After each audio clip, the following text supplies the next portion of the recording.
لا الہ الا اللہ محمد رسول اللہ۔ تو یہ میز اور کرسی اور ٹیبل پہ کھانا کھانا یہ تہذیب مصر ہے، یہ کوئی انگریزوں کی تہذیب نہیں ہے، یہ تو جاہل قوم ہے، کوئی جد قوم ہے انگریز جو ہے ان کا۔ یہ تو اب بھی برگر پکڑ کے سمولی پکڑ کے چلتے چلتے کھاتے رہتے ہیں، یہ کوئی قوم تھوڑی ہے، نہ ان کی کوئی تہذیب ہے۔ کھاتے بھی کھڑے ہو کے، پیشاب بھی کھڑے ہو کے کرتے۔ یہ تو محض ہماری قومیں جو ہیں مسلمان ان سے مرعوب ہو گئے ہیں، ورنہ جس زمانے میں مصر، جس زمانے میں تہذیب مصر، تہذیب یونان، تہذیب روم جو ہے اپنے اعلیٰ مقامات پہ تھی، یہ تو اس وقت ان بیچاروں کو تو غسل کرنے کا طریقہ بھی نہیں آتا تھا کہ غسل کیا ہوتا ہے۔ حالانکہ اس دور میں بغداد میں اور عراق کی سرزمین میں بڑے بڑے حمام ہوتے تھے، اور وہ حمام جو ہیں وہ ایک ضرب المثل تھے کہ ان کے اندر کیسے انتظام تھے کہ ان آدمی کو سٹیم سے بھی دھلایا جاتا تھا، پانی کے فوار مار کے بھی، اور اس کے بعد مساج بھی کیے جاتے تھے۔ یہ تو کچھ بھی نہیں جانتے تھے، ان کو کیا پتہ میز کرسی کا۔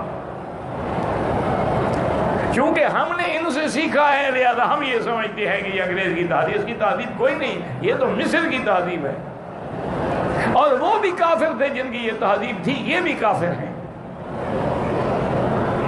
مسلمانوں کی تہذیب میں تو یہ بات ہے ہی نہیں۔ سب سے افضل، سب سے اجمل، سب سے اکمل امام الانبیاء سید الاولین والآخرین سیدنا محمد مصطفیٰ، آپ کی تو تہذیب یہ ہے کہ نیچے بیٹھ کے کھانا کھاتے تھے،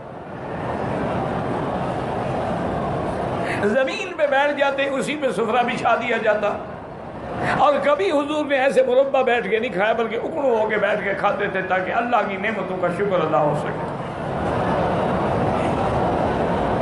اور سب غریب، امیر، صحابہ، اصحاب سب کٹھے بیٹھ کے کھاتے تھے۔ ایک ہی پیالے میں پانی ہوتا تھا، ترتیب سے دائیں طرف سے شروع کرتے سب کو پلاتے تھے، وہی ایک ہی پیالے میں سب پیتے تھے۔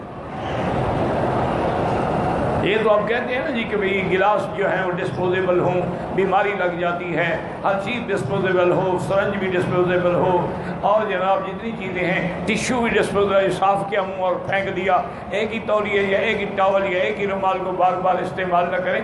ابھی پتہ نہیں شاید اسی لیے ان کے نزدیک عورت بھی ڈسپوزیبل چیز ہے، ایک رات استعمال کی پھینک دیا، رات گئی بات گئی۔ یہ جو ہے نا جی یہ پرانی تہذیب ہے اور کافروں کی تہذیب ہے، مسلمان کا اس تہذیب سے کوئی تعلق نہیں۔ یاد رکھیں، میز ٹوٹ سکتی ہے، کرسی ٹوٹ سکتی ہے، آدمی گر سکتا ہے، زمین پہ کوئی نہیں گرتا، زمین ماں ہے، بچے کو سنبھال لیتی۔ آپ زمین سے پیدا ہوئے، مٹی سے پیدا ہوئے نا، اس لیے مٹی کبھی غداری نہیں کرے۔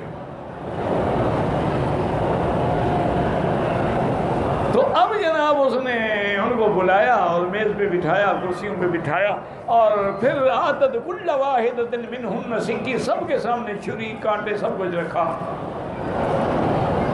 حضرت مدنی رحمت اللہ علیہ کے بارے میں آتا ہے کہ ٹرین میں آپ سوار تھے، اور آپ کے سامنے والی سیٹ جو ہے اس پر ایک آج کل کے جیسے نوجوان، بگڑے ہوئے نوجوان ہیں نا، ہپی ٹائپ نوجوان، وہ بھی بیٹھا تھا۔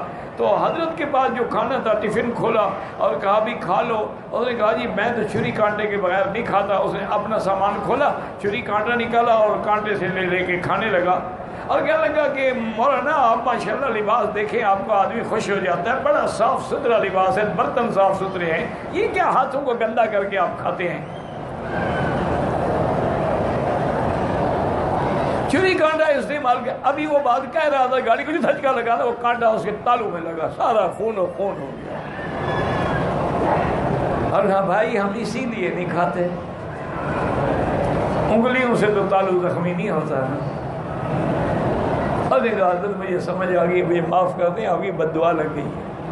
میں نے تو بد دعا کبھی کی ہی، میں تو دشمن کو بھی بد دعا نہیں کرتا، میں تو اس کی بھی ہدایت کے لیے دعا کرتا ہوں۔ بڑے لوگ تھے، یہ چلے گئے، اللہ ان کی قبروں پہ کروڑوں رحمتیں فرمائے۔ اللہ اکبر، اللہ اکبر۔ یہ اپنے وقت کی یعنی آیات اللہ تھے، آیات من آیات اللہ تھے، نابغہ روزگار تھے، عظیم محدث، عظیم مفسر، عظیم فقیہ اور عظیم سیاستدان، اتنے بڑے لوگ تھے یہ۔ تو بہرحال قرآن نے بتایا کہ جب وہ سارے بیٹھ گئے، کھانا وانا کھا لیا، اب فروٹ کا وقت آیا، فروٹ چلا، فآتت کل واحدۃ منہن سکینا۔ اچھا، بعض علماء نے اس سے ایک اور استدلال بھی کیا ہے جس پہ سیلز اب آ رہی ہے۔ ہم تو کہتے ہیں بھی فروٹ کھانا وانا کھا لو بعد میں کھائیں، وہ کہتے ہیں نہیں، فروٹ پہلے کھانا چاہیے، کھانے کے بعد نہیں۔ تو معلوم ہوتا ہے کہ عزیز مصر نے بھی پہلے فروٹ پیش کیا۔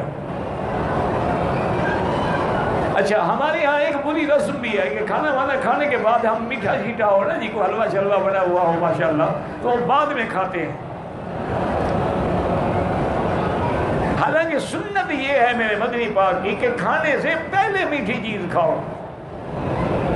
اس لیے آپ عرب میں جائیں نا، جتنے علماء ہیں، مشائخ ہیں، بڑے بڑے لوگ ہیں، پہلے جب سفرہ لگے گا سب سے پہلے کھجور آئے گی۔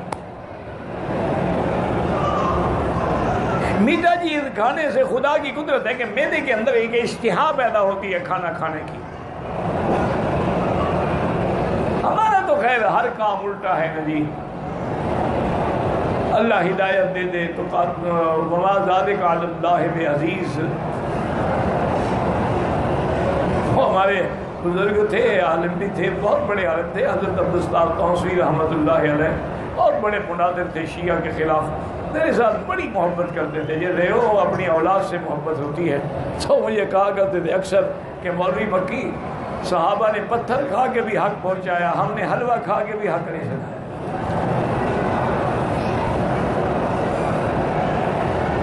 صحابہ نے پتھر برداشت کیے، انگاروں میں جلنا برداشت کیا، لیکن بلال کا احد احد احد نے ہلا کے رکھ دیا پورے مکے کو۔ جب وہ حضرت احد کا نعرہ لگاتا تھا نا بلال، احد احد صمد صمد، کافر جل جاتے۔ اللہ کہتے اترو، چھوڑ دو، کہا کیا چھوڑ دو، تم اپنا کام کرو، مجھے اپنا کام کرنے دو۔ آخر کون غالب آیا؟ وہ عہد کے ماننے والا غالب آیا۔ قریش کی طاقتیں ختم ہو گئی، قوتیں ختم ہو گئی، حتیٰ کہ مکہ فتح ہو گیا۔ حضور نے فرمایا این بلال، بلال کہاں ہو؟ بلال حاضر، فرمایا آج کعبے کی چھت پہ چڑھ جاؤ، اذان کہو۔ دو کام ہو جائے، ایک تو حضور نے غلاموں کو اونچا کر دیا کہ کوئی مسلمانوں پہ الزام نہ لگائے غلامی کا، کوئی اسلام کو بدنام نہ کرے کہ ان کے ہاں غلام ہیں، کنیزیں ہیں۔ آج دیکھو ہم نے غلام کو اونچا کر دیا ہے۔ اور دوسرا حضور نے یہ بھی فیصلہ کر دیا کہ کوئی الزام نہ لگائے گورے کالے کا۔ بلال کالا ہے لیکن کعبے کے اوپر کھڑا ہے۔